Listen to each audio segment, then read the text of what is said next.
Well, the day is finally here. I woke up this morning at 6 a.m. thinking it was Christmas, and then I thought to myself, it's bigger than Christmas. It's bigger than the Super Bowl. It is the day we've all been waiting for. Summer Aloud is finally here, and it is my honor to be with Caleb Shomo Beartooth. Why are you laughing? That was just unbelievable intro. You're very good at what you do. That was amazing and hilarious. It's true.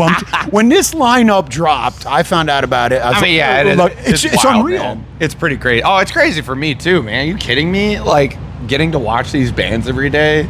Like, I don't know. It's just, it really is a dream come true. This is the coolest tour ever. So like, how does something like this get together for people? Like, is this something planned out a long time ago? Bands have to approve and say, let's do this?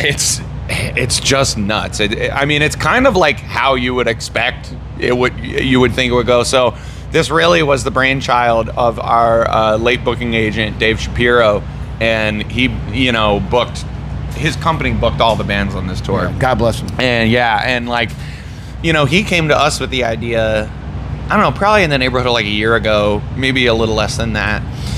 And, we had always been like talking about, man, if we could do something with, I Prevail, or if we could do something with like 3 huge bands, or what, you know what I mean? Just all these kind of wide-eyed, crazy ideas. Lo and behold, like, he made it happen. I don't know how he did it.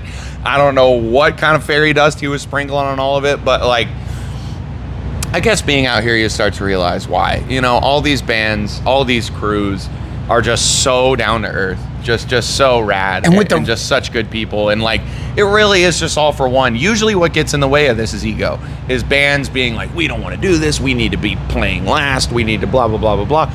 And all these bands, everybody was just like, this is great. Mm-hmm. Like, everybody wins, we all get to go play these amazing shows for all these people. Like, why not, and it just worked. And you're all rotating as headliners, so you're amping each other up every night. Know. Like, oh shit, I gotta bring it. Did you see that set? Literally. I gotta go bigger. Dude, we're all getting so much better. I mean, I'm spending so much time just out at front of house watching the bands, just taking notes and just getting inspired, and it's just crazy, dude. So I do want to thank you for the blessing that not only you gave me, but fans all across the world. I had the honor of watching your YouTube live concert yesterday from Columbus, Ohio. I was alive. And it got me so ready into the show. But I know that was something that meant so much to you, playing an arena show in your hometown where you saw your first show, seeing the crowd reaction. By the way, the stream was phenomenal. Thank you. Besides YouTube randomly popping up spots during songs, which I hope I previewed. I'm in the living room like, here comes a commercial for a deodorant. Yeah. Right? But take us back to that day and how it felt being able to headline that arena. It was one of the craziest days ever. I mean, it's kind of hard to put into words. So it was almost kind of like a week. So I live in Los Angeles, and I flew out basically the day after we all kind of were like, okay, the fires are getting somewhat under control. But it was a really hectic, like 72 hours. Before that, we were housing some good friends, not really much sleep. It was just a lot going on, very heavy weight. And then flying to Columbus from that, I just felt very bizarre. I just felt like I wanted to be in LA. I wanted to be there to help and to, make sure there's anything I could do, whatever. So like, just a bit of an odd headspace to be going into a tour. And then we get there for rehearsals, and I don't know, I just couldn't quite get out of my head. And I remember one of my very good friends, his name's Jesse Cale. He's a good childhood friend of mine. We hung out and kind of like did some meditating and just got lunch and like, I just kind of had this realization, like, you know what? I really have a chance to just like be so present in this, you know what I mean? And there's just something that comes out of like getting rattled by something like a natural disaster, where you're like, you know what? Life is very finite, and these moments that we get to like experience joy are not all the time. So like, I'm really gonna try and cherish every second of this. And I just cannot put it into words. It was as if I just wasn't on stage, It was like, it was the most ethereal, spiritual, whatever you want to call it. I was just somewhere else, and it was as if I was just kind of like just experiencing it. I didn't feel like I was performing. I don't know a word I said. I don't really remember much of it other than just I was just somewhere behind these eyes, just watching through the camera, just trying to enjoy every second of it. And like, I feel like we captured that pretty well with the recording that we were able to get, and the amount of work that everybody put in. It really shows up. So like, you know, yeah. Spiritual experience. Yeah. And I will tell you, from a fan standpoint, and lucky I get to do what I do for a living, I had that very same experience, even just watching from my living room. Like, yeah, dude. It takes you to another place. And I've been in some dark places lately, and I always notice, like, you see the memes and all that, where it's like, the best medicine is a live concert where you can just escape, and that's what it is for me. Yeah, dude. So I got to do that leading into today, which is why I was so excited about it today, dude. which was fantastic.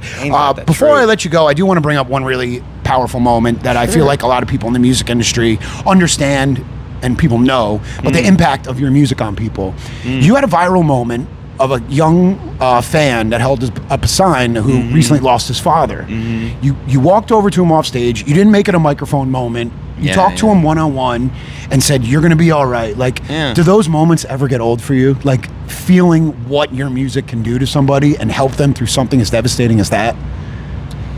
I don't know. I mean, to be completely honest, to me, I didn't think about the music involved at all during that moment. To me, that was just like, I don't know. It's really, that's a really hard thing to put into words. I remember the show very, very well. We played in, it was in Alabama. I don't remember where, because we played like 3 shows in Alabama on a tour, which is very, very rare. But it was this beautiful venue, it was this beautiful theater, and I just remember we were having so much fun that night, and it was such a good show. And I heard him yelling, and it's just a pain that I don't know. It's a pain that a lot of us don't know, and that I would never, ever wish on anybody, especially a 10-year-old. And I don't know. I don't know if there was much. I wasn't trying to like make a choice or do anything. It's just knowing. It's just what happened. I was just like, the fact that we can be together and have this moment doing something that you feel joy in this moment through this massive tragedy that is currently going on in your life. Like, the fact that we can provide any joy, the fact that his dad loved the band. And again, this is just stuff, like, I fully believe, I guess I'll try to put it like this. I really do believe when I put out a song, when anybody puts out music, it is no longer ours. It is not. It's, if I want it to be mine, I keep it on my hard drive, and I'm the only person who ever hears it. But the second we put it out, it is bigger than us. And, you know, Beartooth's music at its core is me just kind of like letting out what I'm feeling, and with very little filter. And I think that's why a lot of people connect on an emotional level. But that's not my moment, you know what I mean? That's just music. That's like the power of the words of Huey Lewis. That's the power of love. You know what I'm saying? Like, for real. Music to me is just such a great universal language of love and of joy. And to me, that's like kind of the whole point. And the further along I get in this life, the more, you know, joy I experience, the more tragedy I experience, the more music I experience, the more I learn that, like, when you get those moments to experience joy, get lost in it. Get absolutely lost in it, because, you know, there's a lot of roller coasters in this life, a lot of ups and downs. And I don't really know, you know, that moment, I hope he understood that I just, you know, I just felt honored to be able to be there to share that with him, and you know, all the best to him. Just to let you know, not only him, but everybody that's in these crowds for these Beartooth shows. I've had the honor of seeing you the last 10 years, from the old Vans Warped Tours to small clubs to big clubs, and watching you grow. That music does that for everybody. So we can't thank you enough for everything that you've done. Well, and I know, man, and I hope there's new stuff coming too. Oh my God, yeah, dude, you have no idea. You're one of those guys that's no like, I idea. got 500 riffs and 1,000 songs. Yeah, I literally have one entire album in my back pocket right now, and I'm about to go into the studio again and write another one. Beautiful. We're just gonna see how much music I can possibly get. But yeah, man, you know, the last thing I do want to say is, whatever people feel from me on stage and from my music, it is tenfold when I am on that stage, feeling that love from the crowd and feeling that empowerment and feeling that, like, it's one time where I feel like I am the most, like, empowered and confident and self-loving version of myself is on that stage. That's where I discovered what self-love was. And so to be able to kind of like feel that back from the crowd is the true ultimate gift. So like, I just want to make it very, very known that like without this fan base, this whole thing is very, very different. And like, it's just such a joy and an honor to be able to do this for people and to be able to experience it with people. Beautiful. If you haven't checked it out yet, I Was Live is streaming on YouTube absolutely for free, and you can check out the whole live record as well. Not in your streaming devices, listen to the radio. Listen to the radio. That's what I'm talking about. We're live at Summer Aloud. It's Elwood.